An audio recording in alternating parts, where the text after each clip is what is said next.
Hello everyone and welcome back to the Agentic AI series. So in the last video, we tried to make a custom agent like a cursor of our own to which we could give a prompt like make me a Python file called this, and what the file needs to do is also written inside some other file, and the agent itself read what was written in this file and then created that program. So that way we learned what tools are and how an agent uses tools to interact with its environment.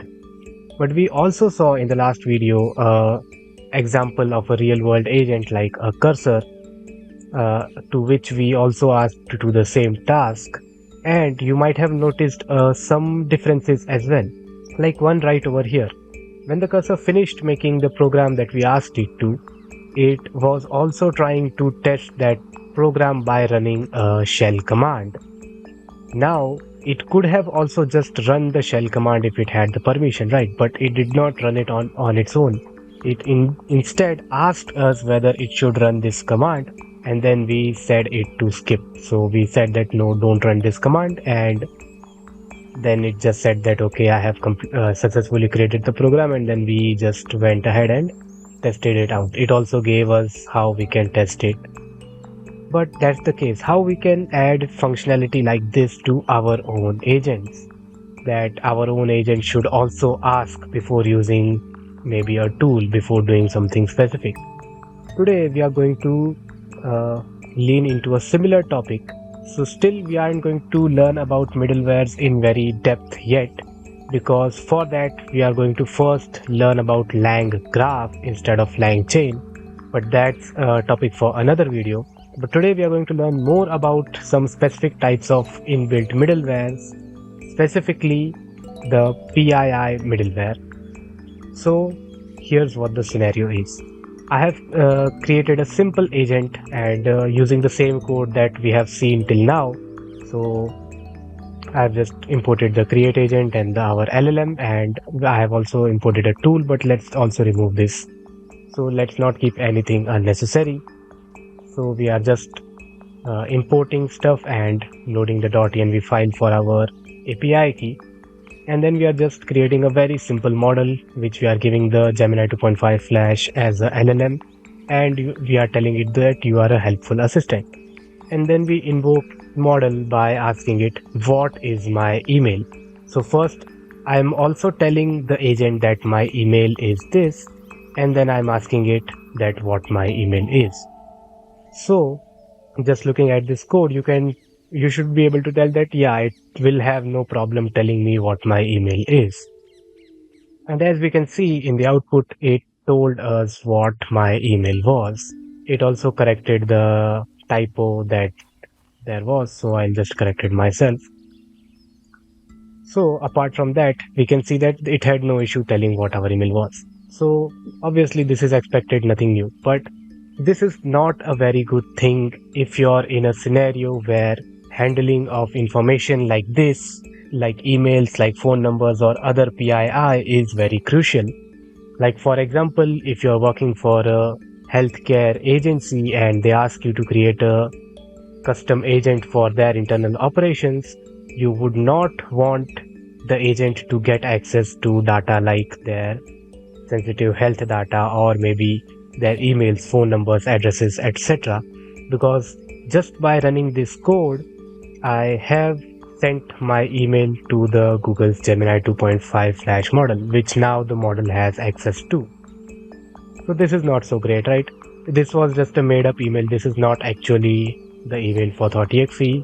If you're looking for a collaboration or anything else, you can find the actual email in the description, but that's not the point. But the main point is that how can we avoid sending such information to a LLM model? So for that, again, the answer is by using a middleware.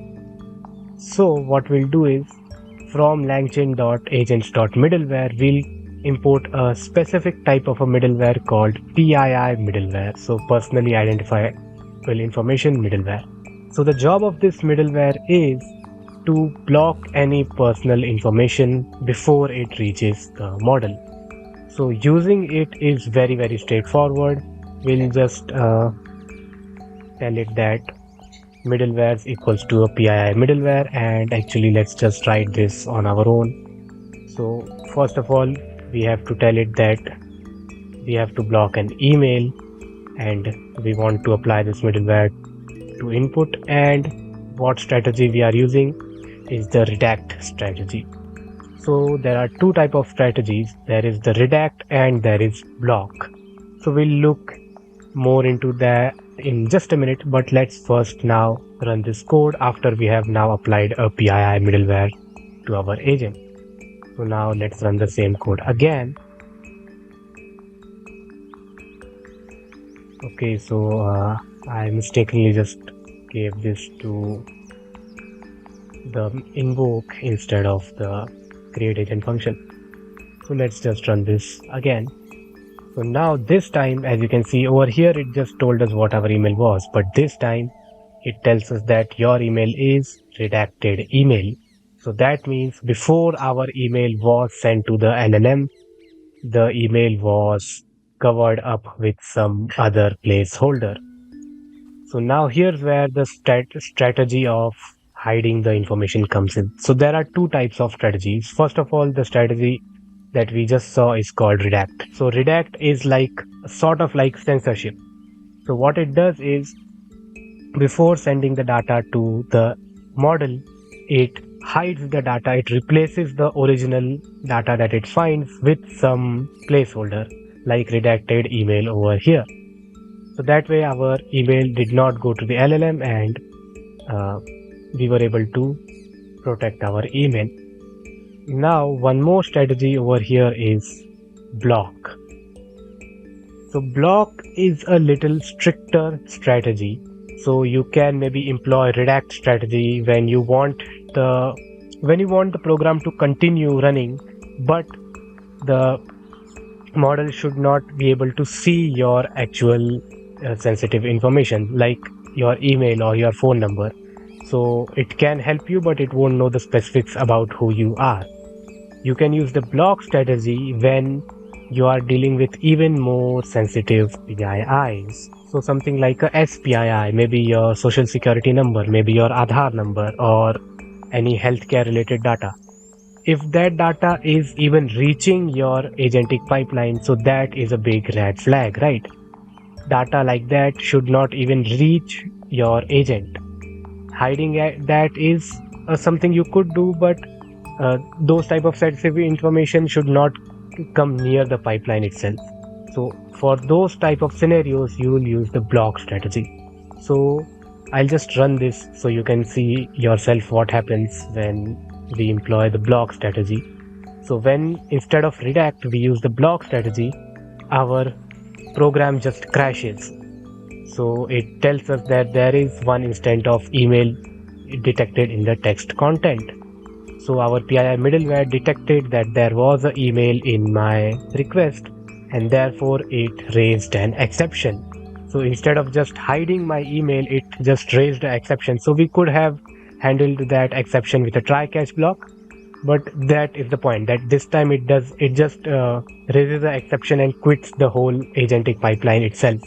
So you use this when you want to be extra sure that the SPII is not even reaching your agentic pipeline. So let's just keep it to redact for now, so that we can still see what the output of our responses is. And now this time, let's say I want to block my phone number. So I'll say +91 and just write some phone number, some dummy phone number. And now I want to block this phone. So I can say that I want to block the phone number. And this time what I can do is I can also give it we'll keep apply to input equals to true, and this time let's also just give it a detector. So a detector is nothing but a regex expression that the PII middleware can use to be able to detect what classifies as a phone number in your text message.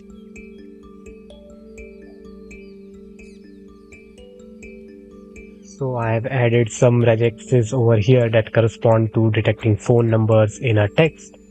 And now if I run my code again, you can see that it did redact my phone number. It did not do it properly, maybe because of some issue in the regex, but as you can see, it was able to hide my phone number. Even though my context said that my email is this, and I was asking what my email is, my email, the phone number got redacted. Why? Because this time I was not relying on the context in my text to see what my phone number is. I just gave it a plain old regex. And if the regex matches this thing, it just redacts that. So that is one way to apply a PII middleware. So like for some very complex type of data structures or some custom data structures you might create in your pipelines in the future, where you do not have a ready-made inbuilt detector like it had for email, that time you can just give it a regex and it can use that regex to detect what the PII is. So now, but after seeing this, you might be wondering that, okay, this is cool, but how did it then detect the email? Because that time we did not give it the regex. So actually, the PII middleware comes with a lot of inbuilt detection schemes for very common type of sensitive informations like phone numbers, emails, and other stuff. So for that, behind the scenes, it uses libraries like Microsoft's CDO and stuff that come with inbuilt detection for these type of sensitive information. But if you ever want something more custom, you can use the detector param. So this is how you stop your sensitive information from going to the model, because hiding personal information from the LLM is as important as building a nice agentic pipeline. So we'll stop here today, and in the next video we'll see more about what middlewares actually are, and before that we'll also learn about LangGraph, which is more suited for this type of agentic tasks, and LangChain is more suited for some linear chains made with the LLM. So we'll see what LangGraph is and what LangSmith is in the next upcoming videos. So don't forget to subscribe if you haven't already, and thanks for watching.